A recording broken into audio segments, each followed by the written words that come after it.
Olá, tudo bem? Seja bem-vindo ao canal Meu Momento com Deus, que nessa ocasião eu e você possamos ter um encontro maravilhoso com o nosso Criador por meio de nossa meditação. E você sabe que antes de nós meditarmos na Palavra de Deus, antes de tirarmos lições para a nossa vida que irão junto conosco durante o decorrer desse dia maravilhoso, nós fazemos a nossa oração. Então eu convido você a fechar seus olhos e a orar junto comigo. Vamos orar então? Senhor Deus que estás nos céus, obrigado pela vida, obrigado pela oportunidade de te adorar, de cultuar o teu santo nome nessa ocasião tão especial, nesses poucos minutos que o Senhor reservaste para cada um de nós. Que nessa ocasião nós possamos meditar na tua palavra, refletir na mesma e assim tirar lições para a nossa vida. Dá-nos o teu santo bom espírito, perdoa os nossos pecados. Em nome de Jesus Cristo. Amém. Pois muito bem, o tema de nossa meditação hoje é tempo de prorrogação. Você sabe o que é uma prorrogação? Se você não estiver muito familiarizado com a prática do esporte de futebol, você não vai saber. Mas se você conhece um pouco desse estilo de jogo, né? Você vai entender que a prorrogação é como se fosse um tempo extra acrescentado ao tempo normal, né? Normalmente uma partida de futebol dura ali 45 minutos, 2 tempos de 45 minutos, totalizando 90 minutos.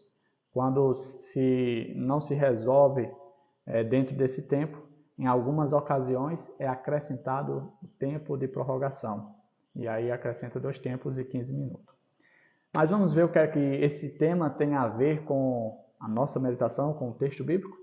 Eu quero abrir a Bíblia junto com você no livro de Isaías, profeta Isaías, capítulo 38, o versículo 2, que diz assim, ó: Então, Ezequias virou o rosto para a parede e orou ao Senhor. Sabe, esse texto não diz muita coisa e aparentemente não tem nenhum nexo com o tema de hoje.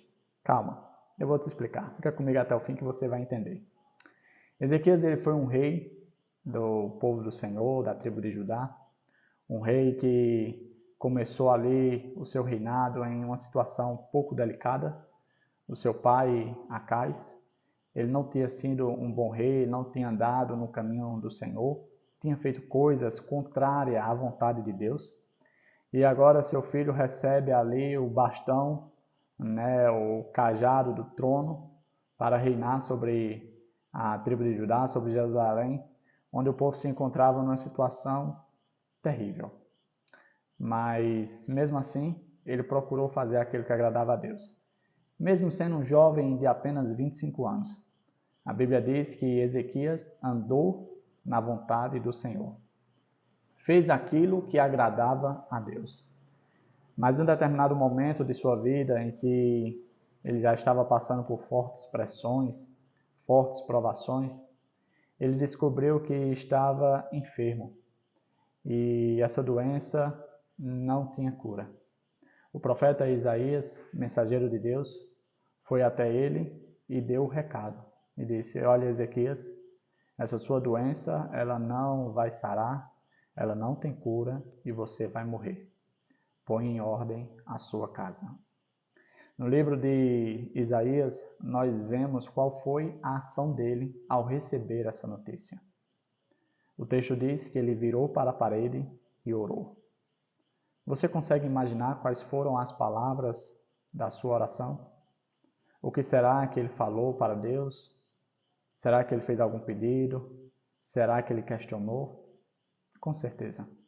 No versículo 3 em diante, a gente vê quais foram as palavras que Ezequias utilizou em sua oração. A resposta de Deus para a sua oração foi mais 15 anos de vida, ou seja, uma prorrogação. A situação dele não tinha mudado, ele ainda iria morrer. Ezequias não tinha se tornado imortal, não tinha resolvido o problema que eu e você estamos sujeitos a vivenciar nesse mundo, que é a experiência da morte. Ele apenas tinha ganhado mais um tempo de vida, 15 anos. A Bíblia fala que durante esses 15 anos, ele fez algumas coisas que não agradaram a Deus.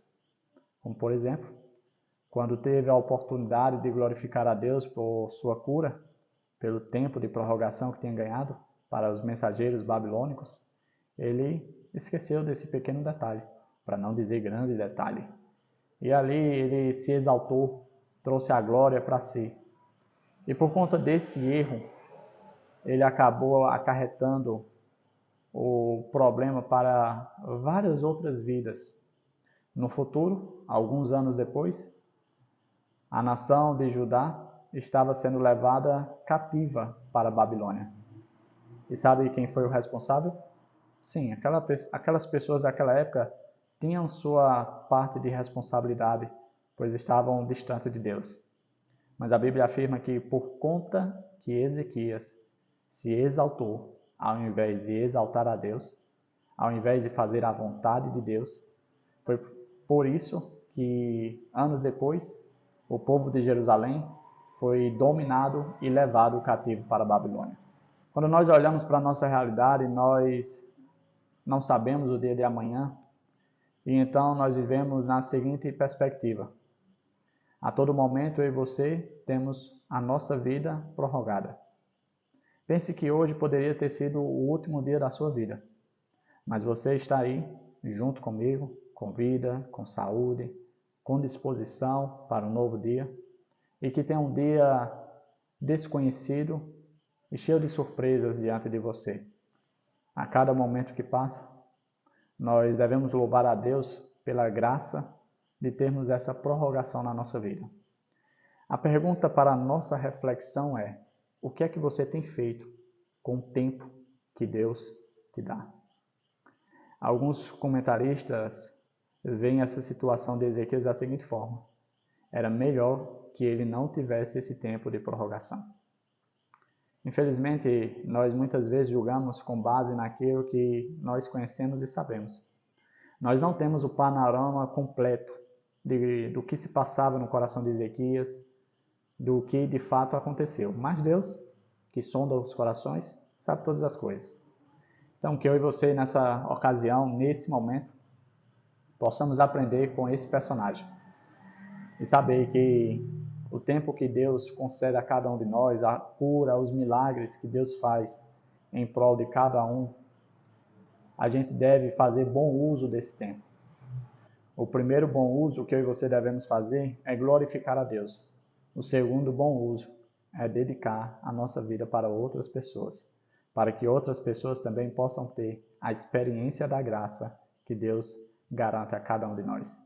Papai do céu te abençoe, te dê um dia repleto da presença de Deus, te proteja de todo mal e que Ele te traga novamente para essa ocasião em que nós podemos adorar a Deus e ter esse momento maravilhoso com Ele. Fica com Deus, até a próxima e tchau, tchau.